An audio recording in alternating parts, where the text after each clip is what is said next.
ਸਤਿ ਸ਼੍ਰੀ ਅਕਾਲ ਦੋਸਤੋ, ਅੱਜ ਫੇਰ ਇੱਕ ਵਾਰ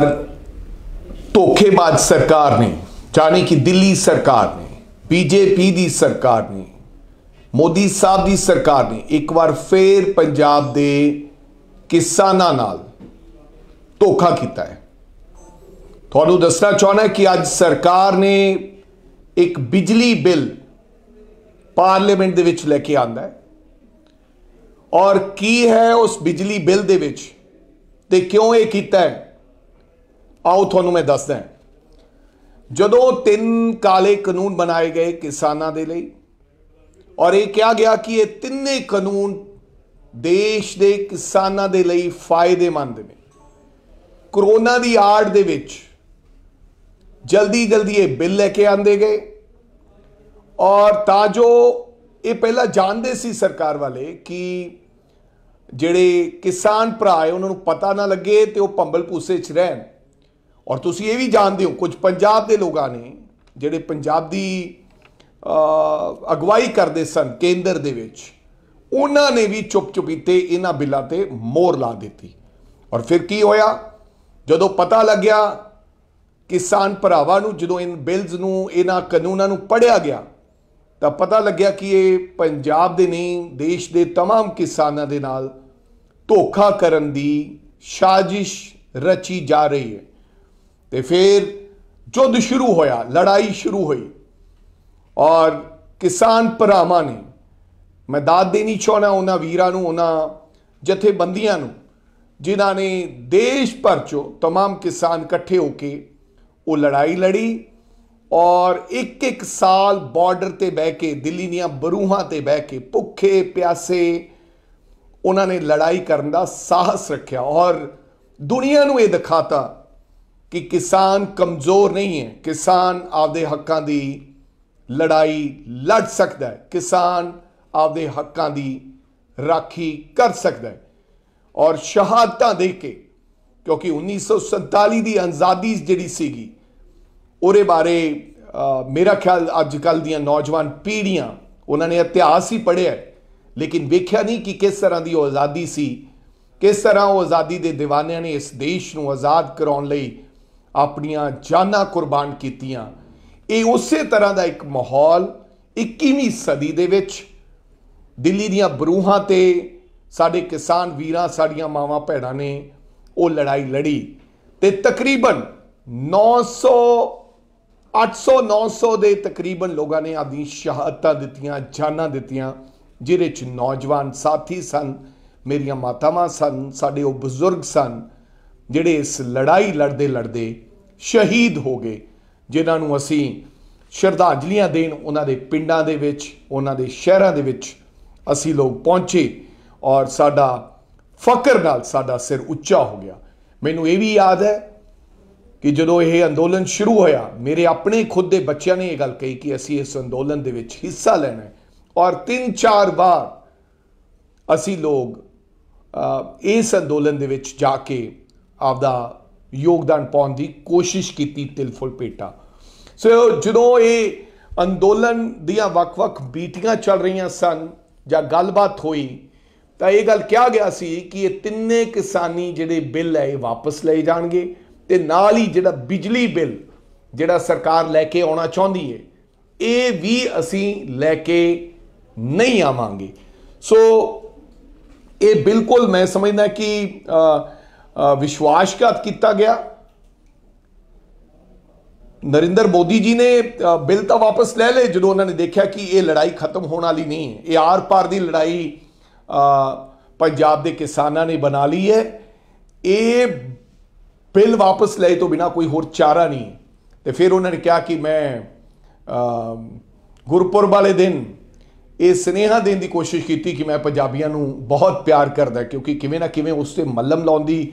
उपराला किया, जिहड़े कि बहुत वड्डे जख्म आ, एड्डी छेती साडे भरे नहीं जा सकते। कानून तो वापस ले मजबूरी च, लेकिन अज फिर एक विश्वासघात किया गया, जिहड़ा बिजली बिल नूं टेबल कर दिता गया, पार्लीमेंट दे विच रखा गया। मैं समझदा कि आने वाले समय एक किसानां ते एक होर बहुत वड्डा वार करन दी कोशिश केंद्र सरकार वालों की गई। मैं ये भी कहना चाहना है कि ये फैडरल स्ट्रक्चर ते डाका है, उन्होंने कमज़ोर करने की कोशिश की जा रही है। ये साडा हक है, असी ये तमाम चीज़ां ते स्टेट इशूज़ ने असी जड़ियां स्थानक सूबे दी सरकारां है उन्हां दा हक है वो ये जो मर्जी फैसला लैन। सो दोस्तों, पावर रेगूलेटरी अथॉरिटी तुसीं जानते हो, एक अथॉरिटी है, रेगूलेटरी बोर्ड है, ये एक चेयरमैन लाया जाता है और वो चेयरमैन के अधीन असी ये सारा जेड़ा काम चलाने। और अगर ये जे बिल टेबल हो जाएगा तो ये भी प्रोविजन होएगी कि केंद्र की मर्जी दे नाल, केंद्र की मर्जी दे नाल रेगूलेटरी बोर्ड का जिहड़ा चेयरमैन होएगा वो केंद्र की मर्जी का होएगा। अगर केंद्र की मर्जी का होएगा तो फिर वो जिहड़ा इन बिन जिहड़ा बिल है उन्होंने वो लागू करेगा। ये पिछे एक चाल है, one nation one party one dictator, यानी कि नरेंद्र मोदी जी कि एक ही पार्टी होवे देश के अंदर, ओरा ही कानून चले तो जो कवे वो उन्होंने फतेह हासिल होवे। की होएगा ਇਹਦੇ ਵਿੱਚ ਗੱਲ ਕੀਤੀ ਜਾਏਗੀ ਜਿਹੜਾ ਹੁਣ 7-8 ਹਜ਼ਾਰ ਕਰੋੜ ਰੁਪਏ ਦੀ ਸਬਸਿਡੀ ਪੰਜਾਬ ਸਰਕਾਰ ਦਿੰਦੀ ਹੈ ਤਕਰੀਬਨ ਲਗਭਗ ਕਿਸਾਨਾਂ ਨੂੰ। ਆ ਮੋਟਰਾਂ ਦੇ ਬਿੱਲ ਜਿਹੜੇ ਮਾਫ ਹੈ, ਇਹ ਤਕਰੀਬਨ 25 ਸਾਲਾਂ ਤੋਂ ਇਹ ਸਿਲਸਿਲਾ ਪੰਜਾਬ ਦੇ ਵਿੱਚ ਜਿਹੜੀਆਂ ਵੀ ਸਰਕਾਰਾਂ ਆਈਆਂ, ਲੇਕਿਨ ਕਿਸਾਨੀ ਨੂੰ ਮਾੜੀ ਜੀ ਰਾਹਤ ਜਿਹੜੀ ਸਰਕਾਰਾਂ ਨੇ ਦਿੱਤੀ ਉਹ ਬਿਜਲੀ ਬਿੱਲ ਨੂੰ ਲੈ ਕੇ ਦਿੱਤੀ ਤਾਂ ਜੋ ਇਹਦੇ ਨਾਲ ਕਿਸਾਨ ਅੱਗੇ किसान कई दहाकियां तो खुदकुशियां कर रहा है। ये नाल मैनू लगता किते ना किते किसान नू थोड़ी जी राहत महसूस हुई जदों ये बिजली पानी किसान दे लई मुफ्त किया गया। और इस जड़ा बिल आउण दे नाल मैं समझदा है की होएगा कि ये प्राइवेटाइजेशन करने की कोशिश की जा रही है। तमाम प्राइवेट कंपनियां ये आ जाएगियां और ये कहा जाएगा कि असी जिवें सबसिडी है थानू रिफंड करया करांगे, एक बारी थानू बिल देना पएगा और बिल देने तो बाद जिहड़ी सबसिडी है फिर थोड़े खात्यां दे विच आया करेगी। मैं ये भी जानता है कानून दे विच ये भी होएगा कि अगर जड़ा बोर्ड हैगा वो किसी किस्म की कमाई कर रहा है, यानी कि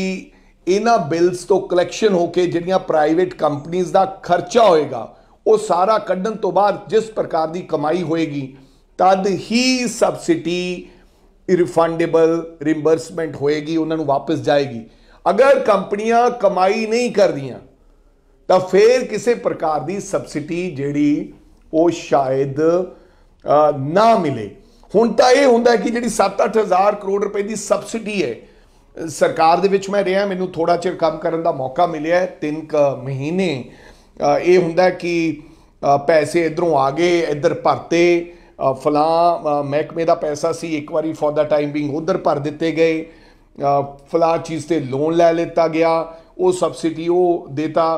एंड बोर्ड दियां देनदारियां ਜਿਹੜੀਆਂ ਸਰਕਾਰ ਵੱਲ ਖੜੀਆਂ ਰਹਿੰਦੀਆਂ ਸੀ क्योंकि बोर्ड भी सरकार चलाउंदी सी और सरकार दा ही बोर्ड है वो, सो इस करके वो मगरलियां लैन देनदारियां वो खड़ियां रहंदियां मौके ते किवें ना किवें सरकार बंदोबस्त करके किसानां नूं जिहड़ी 8 घंटे बिजली देनी हुंदी है, वो जिहड़ियां सरकारां समय दियां हुंदियां वो कितों भी इंतजामात पैसा आसे पासे आपदियां अड्ड-अड्ड जिहड़ियां उन्हां दियां जेबां यानी कि पॉकेट्स उन्हां तो लैके वो एक बारी किसान नूं राहत दिंदियां। सो फिर आपे लैन देन हुंदा रहिंदा है तो इसे करके ही करोड़ां रुपए का कर्ज है जिहड़ा वो चढ़दा रहिंदा, लेकिन किसान नूं उस गल ते कोई दिक्कत नहीं आउंदी क्योंकि किसान नूं जिहड़े बिल है वो आउंदा ही नहीं। सो इस करके उन्हां दा काम चली जाता। और जिस दिन ये प्राइवेटाइजेशन हो गया, ये बिल लागू हो गया, बोर्ड ते कब्जा दिल्ली दे लोगों का हो गया, वो की होएगा कि वो बिल ला दिते जाणगे। आ जिहड़ी मीटर जिहड़ा लाउण दी गल कीती जा रही है कि प्रीपेड मीटर्स कि ये तो मीटर ही लाए जा रहे हैं, ये थोड़े तो बिल नहीं लए जाणगे। सो ये दस दिया करनगे कि इन्नी बिजली तुसी कंज्यूम कीती है, कंजम्पशन हुई है, इस तो वध वाला तुहानूं बिल। सो कई तुहाडे ते मैं समझता जाप्ते वो लागू हो जाएंगे इस कानून तो बाद। सो और 7-8 हज़ार करोड़ रुपया सीधे तौर पर सरकार को कदे आएगा नहीं। तुसी देख रहे हो मगरले 5 महीनों 10,000 करोड़ रुपए का सरकार नूं कर्जा लेना पिया है। मैं किसी की निंदा नहीं कर रहा, तो पहलियां सरकारां ने भी कर्जे लए है, लेकिन जिहड़ी भी सरकार ये गल कहती है कि मैं बंदोबस्त कर लांगा, क्योंकि साडे कोल जिहड़े कुदरती रिसोर्स ने वो बड़े घट ने। सो असी जिहड़ी राहत है लोगों नूं जां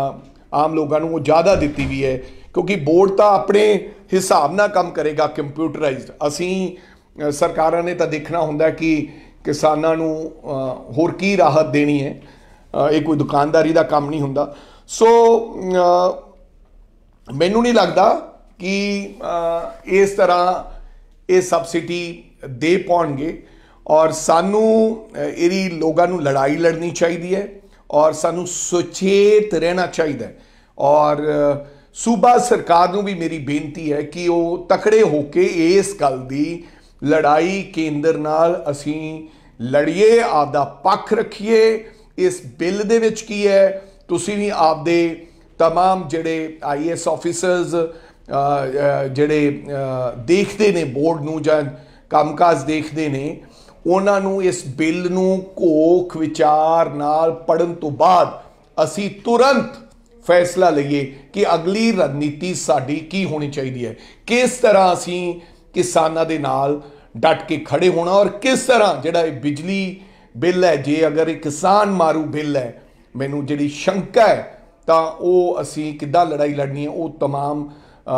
रणनीति घटनी चाहिए है, क्योंकि ये पंजाब का मुद्दा है, पंजाब के लोगों का मुद्दा है। अगर सरकार चाहे तो सर्व पार्टी मीटिंग बुला के भी इहदे ते और तमाम किसान जथेबंदियों नूं बुला के भी कोई फैसला लिया जा सकता है, क्योंकि सानू समय सिर खड़ा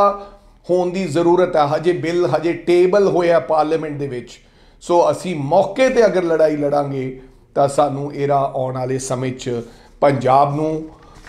पंजाब दे किसानां नूं बहुत फायदा मिलेगा। कहते हैं मगर कवेले दियां टक्करां मुड़ के कोई फायदा नहीं रहिंदा। सो आस करदा है जदों बिल की कॉपी मेरे को आ जाएगी, ये मैनू जानकारी मिली, जो मैं जानकारी लैके थोड़े रूबरू करन लग्या है, और जदों मैनू इहदी जानकारी इहदा बिल की कॉपी आ जाएगी फिर तुहाडे नाल इस मुद्दे ते एक बारी फिर चर्चा करांगे, और तमाम लोगों नाल गल करन तो बाद। यही जानकारी लई मैं तुहाडे नाल अज इत्थे रूबरू होया। तुहाडा सब दा बहुत बहुत धन्नवाद। सत श्री अकाल।